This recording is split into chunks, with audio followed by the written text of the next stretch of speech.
Hi everybody, Kevin at Cobalt Glass and Custom Works.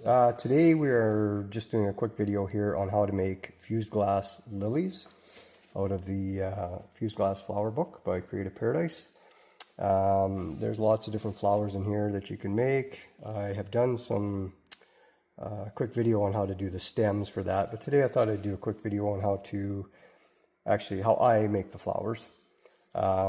So basically what I did was I made, there's a page in the book here for the flowers, and we're actually doing pattern 17, which is the small lily. And you can see there's three different pieces on the bottom here we have to cut out. So we need 3 of the bigger piece, 3 of the long narrow piece, and then 6 of the base pieces. You can actually see how they lay out. We have the 6 the bottom pieces, and then we have 3 of the bigger pieces, and then 3 of the other petals here as well. So we're going to kind of show you how I assemble them. I did take and actually cut some patterns, and I marked them which side is up according to the way I want them to be assembled. So I've gone ahead and I've skipped all the cutting, the grinding, and the cleaning, just to kind of speed things up for everybody. If this is new to you and you're not familiar with cutting, I do have some videos on cutting glass and stuff like that, so you can check them out. But anyways, what I've done is I've kind of marked out the size of the circle based on what the size of the flower will be. And I've got a 15 by 21 shelf here, and I've put a piece of thin fire down, and I just marked out a bunch of circles. And yeah, so I've gone and cut the back piece out of clear. And so what I've done is I've kind of laid them out, and I kind of put a bit of just clear Elmer's glue, and I'll just run a circle around there, and I'll put a dab on each of the tops here. And then we'll just start to lay it out.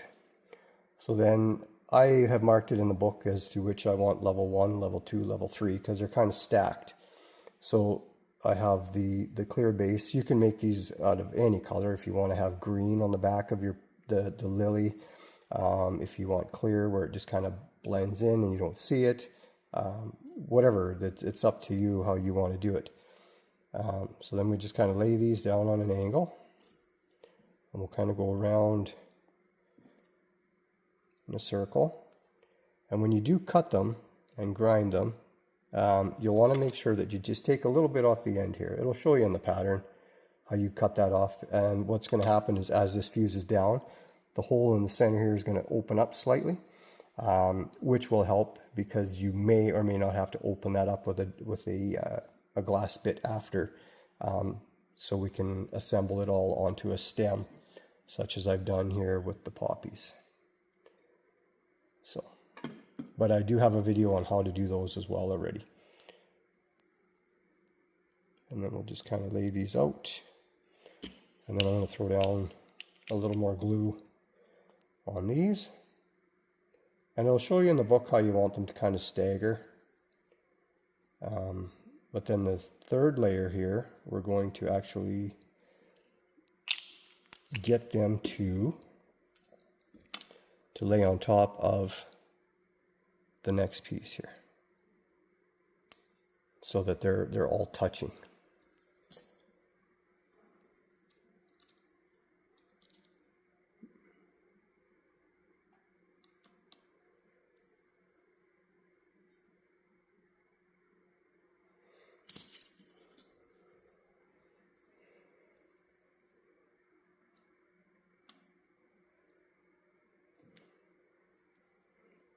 And we'll kind of just lay out like that.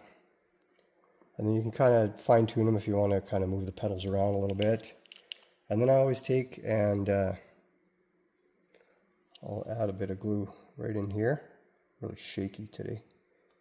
And then it'll kind of drop down inside there as well and hold everything together. So that's kind of how I lay these out, stack them and lay them out. So what I'm going to do now is I'm going to go ahead and finish the shelf here with what I have left. And then I'll get them in the kiln. We're going to do a contour fuse.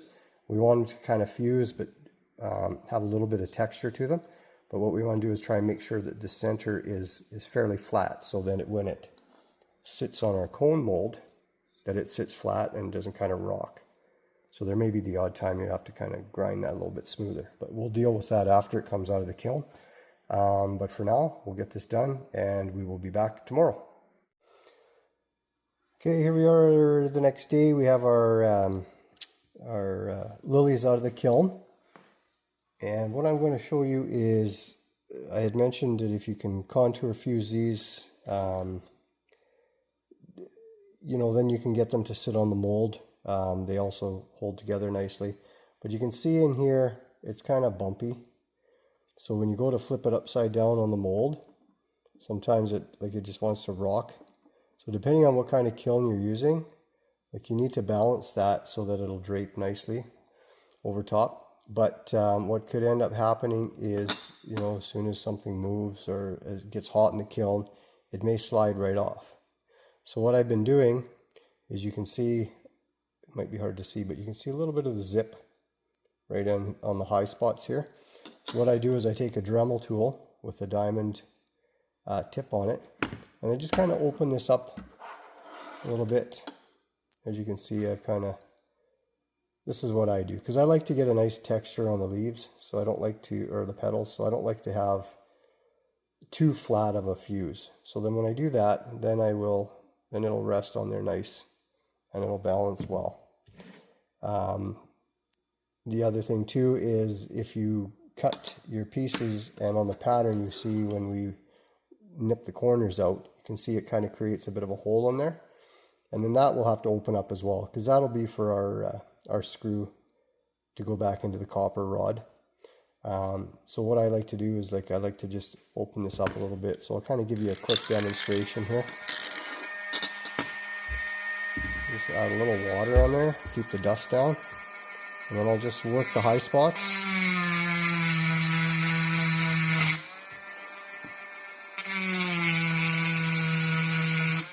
Always wear a mask and safety glasses when you're using something with dust, or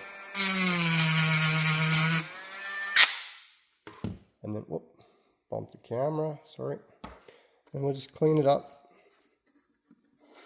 and then just test fit it on the mold, and just find that point where it balances nice, and there you go.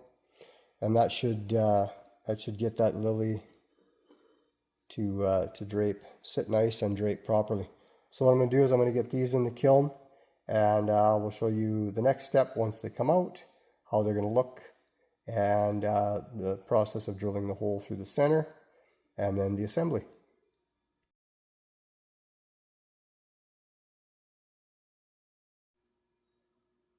All right, here we are, next day after the lilies have fused down on the molds. This is GM49 here, just a small cone mold.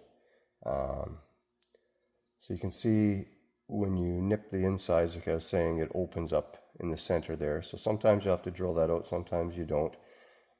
Depending on how big of a hole you have, especially over top of the cone mold, it does open up a fair bit. When you're using some of the other molds here, they don't open up quite as much. So depending on the look you're trying to get with your lilies, different molds will give you different looks, of course. So, and this one is a cone, so that's just a piece of thin fire in there I have to clean out. Always be careful when you're using the thin fire and the papyrus, whatever, that you're wearing a mask so you don't get the dust all over and don't breathe it in. So there we go. So our next step is to mount them on our copper stems. So that will be coming up once I get these all cleaned up, and we will carry on. All right, we are here for the finishing touches. I have done a video on how to make the copper stems, but I'm just going to do this quick here just to kind of show you how things go. So I have a drill and I have a step bit in here, and what that is it's kind of a graduated steps on the bit here that'll cut different depths. And I'm just going to use this. I cut my copper off with a pipe cutter, and what I want to do is I want to kind of ream out the hole here a little bit because it kind of folds over. And I have a mark on my bit here as to how far I want to go. Make sure you get your glasses on and stuff. And we're just going to hold on to that. And it's just going to kind of ream that inside out a bit. And smooths that out, opens that up. And then we take our number 4 to 6 anchor, and we want to put that in here. And we got a good piece of wood. And we're just going to tap that with a hammer. Get that into there.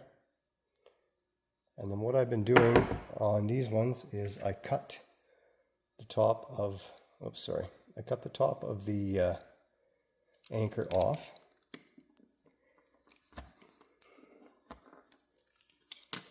And then what I'm also using are called a finish washer. Use them for cabinets. And where that's going to go is that's going to go on the bottom side here, where our hole. So this is our hole that's created when we nip the insides. And then once you put it over top of the cone mold, they open up substantially.